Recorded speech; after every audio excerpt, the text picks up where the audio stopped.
Back here on One, New York's longest running sports call-in show. He is the host of the Scoopy Radio podcast, senior writer at Basketball Society and theheavy.com, Brandon Scoopy Robinson, at Scoop B on Twitter. I know, Brandon, you perhaps even more than most are excited with the NBA up and running again. How are you?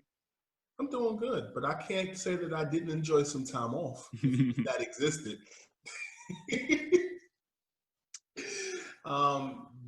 We're back. We're in a bubble. I'm at the crib, and the phone is still ringing, so I have no complaints. That's awesome. I was just going to start with, how have things changed for you with COVID and the NBA going into a bubble, having to look at things from afar? To be honest with you, things didn't really change per se. We're still in the information space, so my phone is still on, text messages, emails. I think the biggest adjustment, honestly, has just been Zoom calls. The beginning of when practice and things of that sort were happening, I was on a lot of Philadelphia 76ers Zoom calls, but also dealing directly with players when I have questions about certain things, either calling them, texting them, emailing them, whatever form of communication we use. But the podcast Scoopy Radio, we've still had guests throughout the pandemic. Writing at Heavy has still been the same. I think, to be honest with you, I was sharing this with a friend the other night. I feel like with a lot of my friends, I have like these late, deep night, in-depth conversations just about the meaning of life.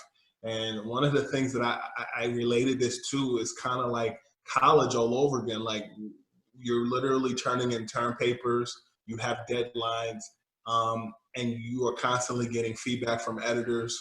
I think, to be honest with you, my editors are sending me emails just about leads to stories and headlines now, so more than before. But I think it's great to just get better. This is a time to get better. This is a time to, self-reflect, but also to really lean on your contacts, your sources. And, it's an interesting time to be alive, as Drake would say. What a time to be alive. Yeah, I was going to kind of ask a similar question. As an insider in the NBA, so much of what you do is dependent on being at the arena and being with other players and teams and having those one-on-one conversations. So what's kind of the process been like? You talked about Zoom calls, and like, how has it been for you finding stories and finding work and keeping busy without having those resources available? Relationships. So, like, for example, I called a member of the Knicks yesterday. I won't say their name yet, but basically, when the whole tips thing and the whole hiring thing happened, I called him. I texted him first, and he texted me back. Then I called him, and then he called, and then I missed his call. He called me back. Scoop, what up? I was like, man, what you doing? We about to play. I said, word? I said, yeah. So he goes, yo, I want to get comment from you about Tibbs. Like, what do you think about this whole process? And they're like, I said, me and Tibbs are hanging out next week, so I'll let you know, what I think. And this person hasn't gone on record about how they felt about Tibbs yet, but they are excited about it. So really, it's just leaning on interpersonal communications. And one of the things that I think has been a blessing is a lot of times, a lot of media members, they just go to media functions, get their quotes, and go home. And I feel like because there's been no games, that lack of interpersonal communication is lacking. I think that before the pandemic hit, you bump into people at parties, whether it be 2K parties in LA, whether it's, functions in Manhattan. And, like last week or the week before, I got comment from Joakim Noah. And now I remember the Clippers. I text him, and, what do you think about Tibbs? He went to he was an NBA All-Star twice, former Knick and more. So he and I met at this party in Manhattan and stayed in contact. And, so a lot of it is just, like really leaning on relationships. During the pandemic, I was on FaceTime calls and phone calls with NBA execs before the bubble, and just really talking about family, talking about goals and aspirations, like talking to them as people. And I think that's I think one of the advantages of the pandemic is really, really, really getting to know people and talk to people and really just have real conversation, authentic conversation. I was going to get to the bubble in a second, but first, because we are a New York outlet, what did you make of the Knicks hiring Tom Thibodeau? It was something that I knew about since February. Ironically, I was hearing about it in Philadelphia. I met someone who was a confidant or someone who, I'll just say someone that was close to Tibbs or to Leon Rose, and they said to me, this was like early February during a Friday night game or Sunday night game between the Bulls and the Sixers. You could, whatever date that was. Yo, you know Leon Rose is coming to the Knicks? I said, what? He goes, yeah, he's going to be president. I said, yeah. He goes, and he's bringing Wes with him. And Tibbs is going to be the coach. Word? So when I heard it, to me, it made sense because Leon Rose and Tibbs have a relationship. I do think that the Knicks have a bigger plan than just posturing that they have these names. You know, Worldwide West is more than just a name that Drake and Jay-Z use in their songs Pound Cake and Back to Back. I think at the end of the day, their relationships and their connection to CAA is something that they really want to use as it relates to Tibbs. You know, if you ask me what I think the Knicks are trying to posture in some ways to legitimately get Zach LaVine. And if you look at Tibbs' track record, it makes sense. Tibbs brings in guys that he used to coach.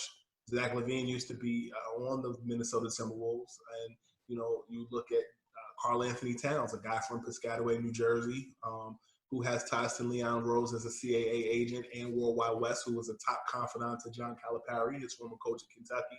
I think there are certain things you see as probable. So I can't confirm that that's the case, but I know that there are definitely rumblings within to Pennsylvania Plaza that they're trying to really revamp that roster. And I think bringing Tibbs, somebody that's familiar, is a step in that right direction. Everybody you talk to within NBA circles have said to me that, you know, Tibbs has made them better players. Nate Robinson has said that to me numerous times. C.J. Watson, a former Brooklyn Net, was on the Scoopy Radio podcast, said that recently. Joakim Noah. So I think Tibbs is a guy who, you know, was an assistant coach on the Knicks team, has said that this is a job great, but the Knicks have not been relevant in over 15 years, and it's time to put up or shut up. You talk about the Knicks, and I want to shift over to the other New York team, the other local team in Brooklyn, the team that is in the bubble. And I think, to say the least, it's been an interesting experience for the Nets. We saw they've lost a couple big games, like against Boston last night, but then had an upset against the Bucks. So what do you make kind of Brooklyn's showing so far in the bubble and what they can maybe do, talking about a play-in game or the first round? It's been disappointing, their showing in the bubble, particularly because going into the bubble, we were looking at a trio of Karis LeVert, Jamal Crawford, and Michael Beasley that would do extraordinarily decently. And what you're seeing is this is the Karis LeVert show, except they're not really winning.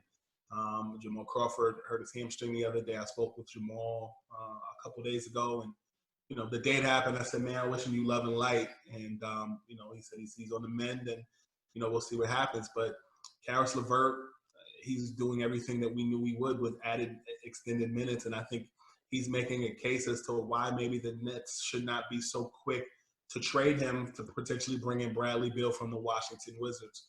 I think I've said this before the bubble started. When you look at the Nets, Karis LeVert and Kyle Kuzma are in very similar situations in their respective teams. Because when you look at the Brooklyn Nets, Kyrie Irving and KD are both not playing this season, and you know, many of the Nets faithful are looking towards next season. But when you look at, you know, Kyle Kuzma, Kuzma does better when Anthony Davis and or LeBron James are not on the floor. And at the time of this recording, you know, LeBron James is out, as well as Anthony Davis in their game against the Houston Rockets on a Thursday primetime game. But when I look at what Karis LeVert brings to the table, I think you're seeing in real time what he's capable of doing. How that adds up to mixing and mending with KD and Kyrie, that's a lot of basketballs on the floor. I think Kyrie and KD are going to be superfluous coming out the gate, but Karis LeVert getting his touches, Spencer Dinwiddie getting his touches in the future, that's going to be interesting as well. But it was good to see Brooklyn beat Milwaukee, but to be honest with you, I think people are ready to write people off when they lose in the bubble. Like, people are writing off the Lakers because they lost to Thunder. People are writing off the Lakers because they lost to the Raptors. Those are both two good teams. You're not going to win everything. The Nets are in a different category because they are an 8 seed without their two primary stars that they got last summer. So we talked about the Knicks, talked about the Nets, but just in a broader sense, what have been your initial impressions of the NBA restart as a whole, how things have gone after 1 week in Orlando? The NBA has done well. 0 cases. I think they're definitely a model that other sports leagues should probably pay attention to, namely the Major League Baseball.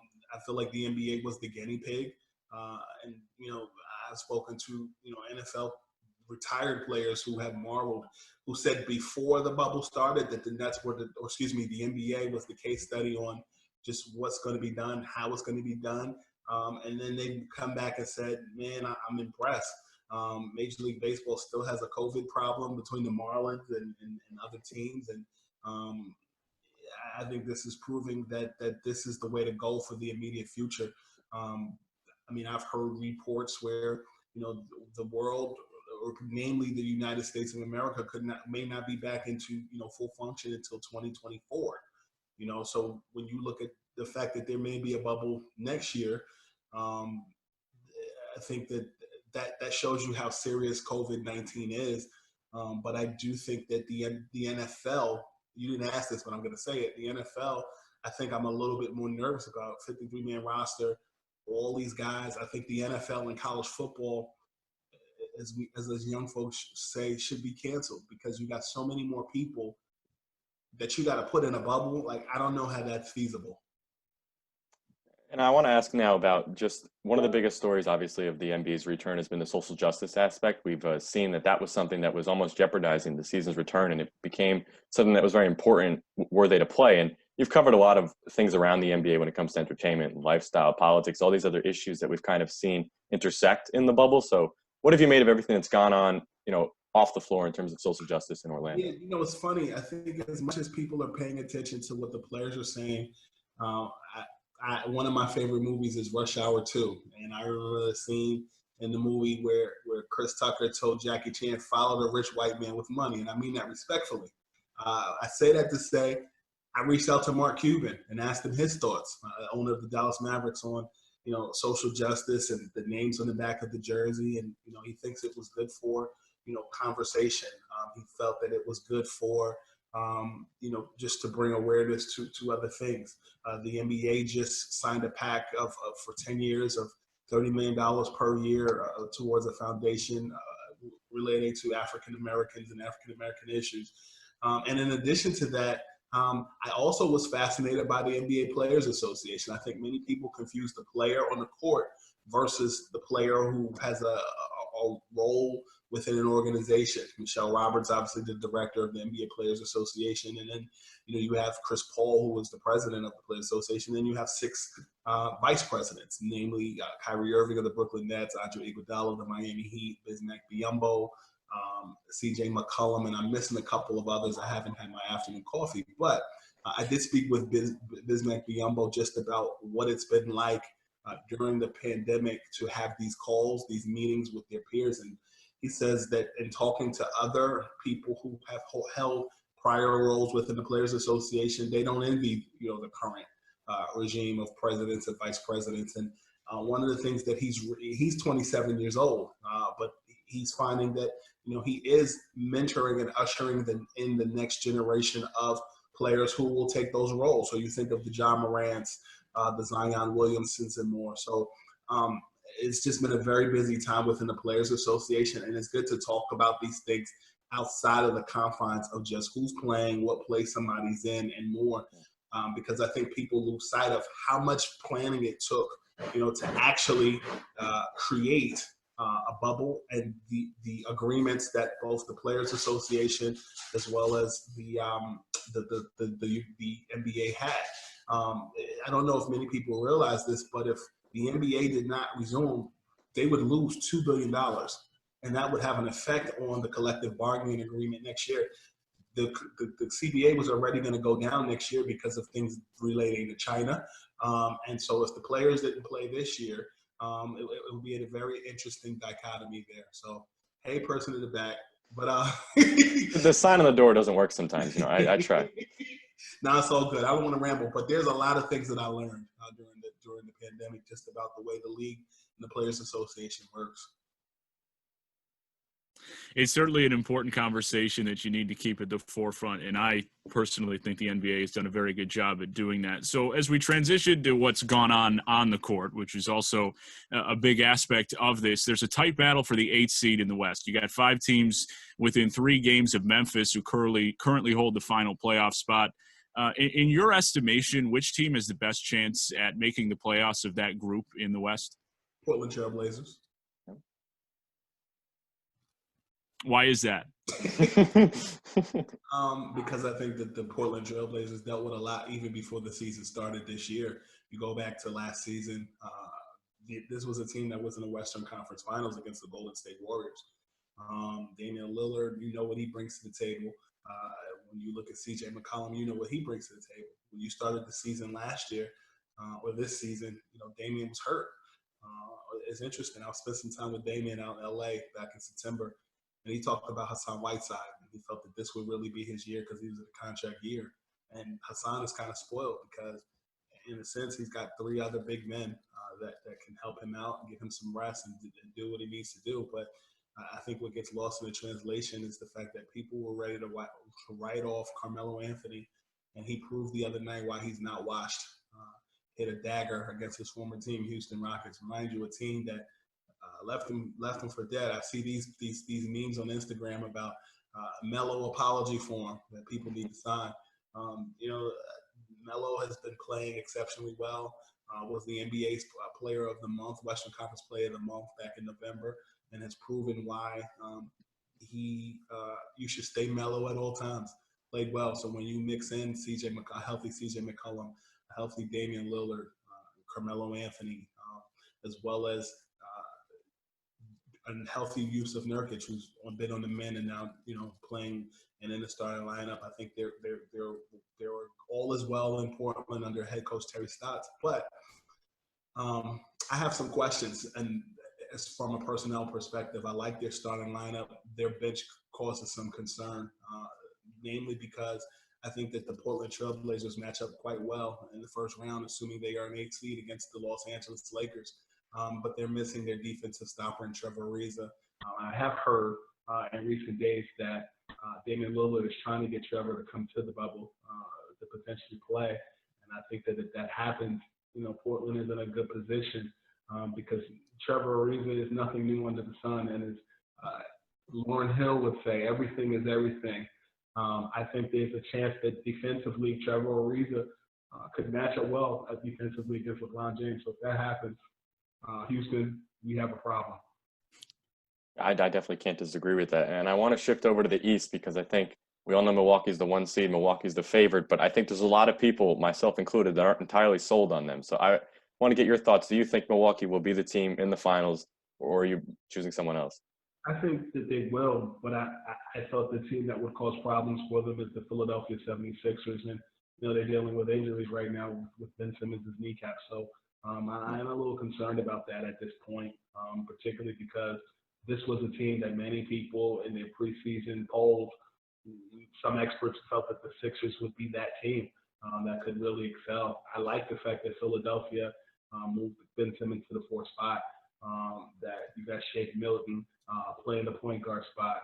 And whenever people ask me about Shake Milton, I always sing that part in the song by Pop Smoke, Shake It, Shake It, Shake It. Because I really like Shake, and I think what helps in their system is the fact that he is a point guard that doesn't draw a double team. So if Ben Simmons or Joel Embiid can kick it out to a Shake Milton, he can hit a deep three. And they also have other superfluous things there as well, as in Tobias Harris, as well as Joel Embiid, as well as Al Horford, and then you have Furkan Korkmaz coming off the bench when you need a deep run or a deep scorer or a fresh score off the bench. But outside of Milwaukee, I think a team that is very much slept on, more so than how much the Sixers are mentioned, is the Toronto Raptors. For crying out loud, they are the reigning Eastern Conference, not just the Eastern Conference champions, they are the reigning NBA champions until otherwise. And so when I look at just the Toronto Raptors, the amount of disrespect that they get because they don't have Kawhi Leonard anymore is crazy. And I think the thing that really stands out to me is the play of Pascal Siakam. I've said this all year. When I look at Pascal Siakam, to me, he reminds me of Scottie Pippen when Michael Jordan retired the first time, and they pretty much have similar stats, 22 and 5. But it's not just Pascal Siakam that's playing well. Scottie Pippen wishes he had a team like that back then, because you still have Kyle Lowry, who told Aaron Gordon to meet him in room 836. You have when they were going to fight. Yeah. You had, you still have Marc Gasol. You still have Serge Ibaka. Like you got Fred VanVleet. Like, to me, that's still a team you got to pay attention to in the Eastern Conference. I think the Milwaukee Bucks are still a semifinals team without Giannis Antetokounmpo, but they still have Giannis, who many believe could be the NBA's MVP this season. So I don't think it's a wash that the Milwaukee Bucks will make it to the finals. I still think that Toronto has something to say about it. I still think the Boston Celtics have something to say about it. And to be honest with you, I don't know if you guys are 21 and old enough to drink, but you get the reference. I think at the end of the day, the Indiana Pacers are like that wine that sneaks up on you. You have a little too much bubbly, you sneak up and get that win. So I think the Eastern Conference still has a lot of talented teams. You mentioned the injuries for the 76ers in Philadelphia, and there were some that expressed concerns over injuries just at the beginning of this restart. Sixers lose Simmons, LeBron not playing tonight because of a groin, Anthony Davis as well. How worried do you think teams are about injuries to their players right now? It depends on where you are in the seeding. I think the Lakers will be okay, although I think Oklahoma definitely showed out. They were young and they were hungry. But I think when you look at how concerned people are, I think they're just as concerned as if they were in stadiums. I think the only difference is guys have 4 months off of organized NBA play. So I think, if you go back into my reporting last season about LeBron James and his groin injury, LeBron came back much sooner than he should have. People have been asking on Twitter today, like, what do you think? And I don't want to be one of those guys that just falls short on an old wound, but in talking to different people who have played with LeBron, who played with him specifically last season, and they saw his rehab, they shared with me, man, it was literally like he was Superman. I've never seen somebody come back that fast after hurting themselves the way that they hurt themselves. Like, LeBron should have sat out all of last season. But the thing about LeBron and his situation is, I think, as much as the Lakers did not make the playoffs last season and he was able to sit and rest, he came back hungry, smoking, leading the league in assists this season, and then had a 4-month layoff. I feel like that amount of rest that he had made up for all those back-to-back NBA Finals he made between Miami and then back in Cleveland. And I think that he's 35. He's not 25 anymore, but at the same time, he still has a lot left in the tank. So to your original question, should coaches be concerned? Yeah, but I also think it was smart for the Lakers to rest LeBron on the second of the back-to-back. I just want to end here with talking a little bit more long-term. You mentioned that the NBA has been considering possibly having to use a bubble next season as well. I know it's always difficult to ask these health questions because things can change so much in days or weeks. But do you think that's something that really is on the table and a likelihood for the future? And do you think that's something that you would enjoy considering how this season's gone so far? I enjoy basketball, so if it's on, I'm going to watch it. I don't care if it's like young kids who enjoy the game playing on the playground. But specifically to your question about the bubble, yeah, it is something that they're talking about at length, about the health, whether there is going to be a vaccine. Aside from me being an NBA writer, I am paying attention to stocks, and Moderna is the company that's believed to have the vaccine. So if you have cash out, please invest in Moderna, because Moderna is back in phase 3 or phase 4. So Snapple fact there. But as it relates to just the following season, it is something that's being considered. I mean, even from the perspective of like video games, like typically I go to the NBA 2K parties that they have for the launch of the new NBA 2K game. And normally, you know what the schedule is for the launch of the game, which is, next month. And, there's also a next generation game that's coming out in November for the new games that are coming out. And, I had a conversation with somebody about it, and they were like, man, I don't know if we're having a party, 1. 2, we may have a party when they have the next generation games in November, because there'll be no season. The season will likely start in December, into December, maybe Christmas, which, to me is similar to the lockout shortened season back in 2011 because it seemed that a lot of players enjoyed that rather than playing 82 games. And I mean, remember, this was something people have been talking about for the last year and a half, should the NBA shorten the season. I think that the bubble and then the carryover for next season will be the quantitative and qualitative research that many need to find out if that's something that should be done. Should we just move into another city and just have a bunch of games? But long term, I have concerns about the financials as it relates to season ticket holders and arenas. One thing that the NBA does have, I think, an advantage in is their merchandising. People globally are going to buy it, even from the perspective of the gentleman in Orlando who did not kneel the other day. His jersey sales went up. He's like number 2 right now behind LeBron James. So the merchandising thing, I think, is helping the league. I think that their branding is helping the league because you still were able to satisfy all your sponsors that invest in those teams are putting those decals on the court, have all those billboards and different things. You're able to do partnerships with Microsoft as it relates to that billboard with all the fans. But sustainability long term, I saw a case study today that said the United States' economy went down 33%. If I'm the NBA, you get away with it now. Moving forward, I'm interested to see what happens. I'm optimistic because they pulled the bubble off. This is like the Jetsons meets basketball, but long term, they're going to have to figure something out. Brandon, I'll get you out on this one. Who is your MVP this year and why? Giannis Antetokounmpo was the MVP. However, LeBron James was the MVP of the league for the last week before the pandemic shut down. Why? Because LeBron kicked Giannis and the Bucks and Kawhi and the Clippers at $. At the end of the day, I think Giannis is the MVP because statistically, I think he had it. His team won 60 games. But the thing is with LeBron, I think people often use LeBron's age and the stats that he's putting up as a defensive mechanism as to why he is over Giannis. I think LeBron plays in a tougher Western Conference, but I also think LeBron is at a point in his career where Jordan was in the mid to late 90s where he could win it every year, but they're going to end up giving it to somebody else. I remember when Jordan played, they gave it to Barkley, they gave it to Hakeem, they gave it to David Robinson, they gave it to Carmelo. And I don't think Michael cared because he went and got the NBA Finals MVP in the trophy. And I think it would be a shame for LeBron to get the MVP award this season and then to not win the NBA Finals. If I'm him, it's about championships. I don't really care about individual awards anymore. He is the host of the Scoopy Radio Podcast, senior writer at Basketball Society and TheHeavy.com, with a fine wine reference and some financial advice. Brandon Scoopy Robinson, thanks so much for doing this. Gentlemen, thanks for having me. Thank you, Brandon. Yes, sir.